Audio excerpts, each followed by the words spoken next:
Hi friends. இப்போ நம்ம ஒருத்தர் சப்ஸ்கிரைபர் வந்து ஸ்கொயர் நெக் போட்டு கேட்டிருந்தாங்க. இப்போ நம்ம வந்து ஸ்கொயர் நெக் போட்டு நம்ம மாஸ்டர் வரைஞ்சி காமிப்பாரு, நீங்க பாருங்க.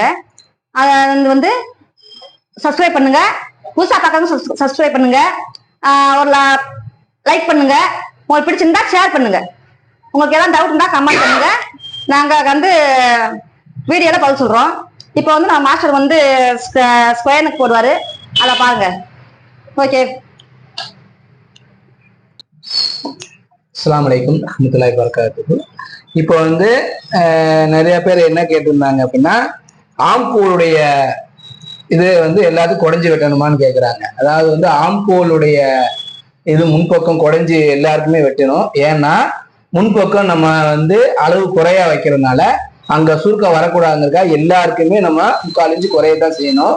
அதே மாதிரி ரொம்ப குண்டா இருக்கிறவங்களுக்கு ரொம்ப அதிகமா குறையாம சிம்பிளா கொஞ்சம் ஒரு 1/2 இன்ச்சு மட்டும் குறைஞ்சிக்கங்க. ஒல்லியா இருக்கிறவங்களுக்கு ஒரு 1 இன்ச்சு குறைஞ்சிக்கங்க. இவ்வளவுதான் வித்தியாசம், வேற ஒண்ணும் இல்லை. ஆனா ஆம்கோல் குறைஞ்சுதான் வெட்டணும். ஏன்னா முன்பக்கம் கிராஸ் வந்து கரெக்டா உட்காரணும்னா ஆம்கோல் குறைஞ்சுதான் வெட்டணும். சுடிதாருக்கு அது தேவையில்லை. சுடிதார் வந்து நம்ம லூஸா போடுறதுனால அதுக்கு தேவையில்லை.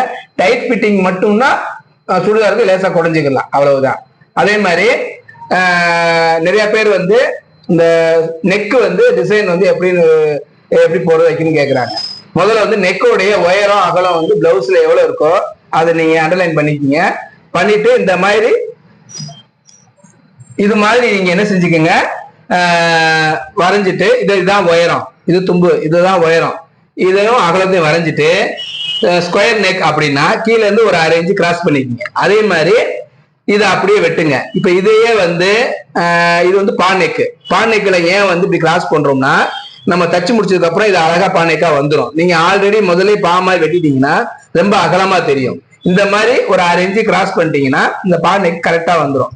அதே மாதிரி வேற ஏதாவது நெக்கு நீங்க போடுறதா இருந்தா, உதாரணத்துக்கு இப்போ வந்து இது வந்து பானெக்கு. இப்ப இது வந்து வேற மாதிரி நெக் போடுறோம்னா இப்ப இங்க இருந்து கிராஸ் பண்ணா இது ஒரு நெக், அதாவது இந்த மாதிரி வரும், இந்த மாதிரி நெக் வரும். இப்ப இதுலயே வேற மாதிரி ஒரு நெக் வரணும் அப்படின்னா, உதாரணத்துக்கு இப்படி இந்த மாதிரி வரும். இந்த மாதிரி நெக் வரையறாந்தா நீங்க என்ன செய்யணும், இதுல சென்டர்ல கனெக்ட் பண்ணி இங்க இருந்து இப்படி வளைச்சு இப்படி வந்தீங்கன்னா இது ஒரு நெக். அப்போ இந்த மார்க்கை வந்து நீங்க மெயினா வரைஞ்சுக்கணும். இதுல இருந்து நகன்ற கூடாது. ஏன்னா இந்த மார்க் நகண்டா கழுத்துடைய அகலம் கூடிரும். அப்போ நீளமும் அகலமும் நீங்க என்ன செஞ்சிருங்க, ஒரு கோடு போட்டு ஷேப்ல வரைஞ்சிருங்க. வரைஞ்சதுக்கு அப்புறம் தான் எந்த கழுத்தா இருந்தாலும் வெட்டணும். அதாவது ரவுண்டு கழுத்தா இருந்தாலும் சரி, நெக்கா இருந்தாலும் சரி, வேற எந்த டிசைன் நெக்கா இருந்தாலும் சரி, எல்லாத்துலயும் உயரத்தையும் அகலத்துக்கும் ஒரு மார்க் பண்ணிடணும். அதாவது தும்பு சேர்த்து நீங்க மார்க் பண்ணி வச்சுட்டீங்கன்னா அதை மெயின்டைன் பண்ணி தான் நீங்க வெட்டணும். அதுக்கு முதல்ல நீங்க ஓரலா, அதாவது வந்து அகலமா இருக்குன்னு மேல அகலத்தை எக்காரணம் கொண்டு கூட்டிடக்கூடாது.